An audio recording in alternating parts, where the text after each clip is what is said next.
5 वर्षासाठी आलेली खुर्ची ही लवकर सोडा, लोकपाल बिल मंजूर करा, नाही तर खुर्ची सोडून एकदम घरी जा. वंदे मातरम.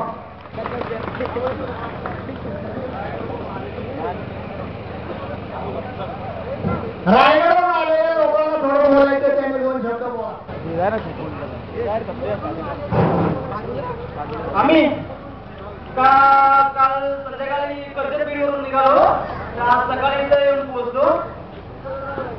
आनंद उपोषण आम्ही गेले 5 दिवस टीव्हीवर बघत होतो, पण आज बघितलं की राळेकर सिद्धीतील काही मंडळी जेव्हा अन्न उपोषण झालं तिथून काही खाल्ले राहिले ते अन्न वाचून इथे उपाशी पोटी आपल्या देशासाठी सुफलाम व्हावा, यासाठी भ्रष्टाचार मुक्त व्हावा, यासाठी जर इथे बसताय तर आपल्या तरुणांनी आणि प्रत्येक गावाने त्यांचा आदर्श घेतलाच पाहिजे.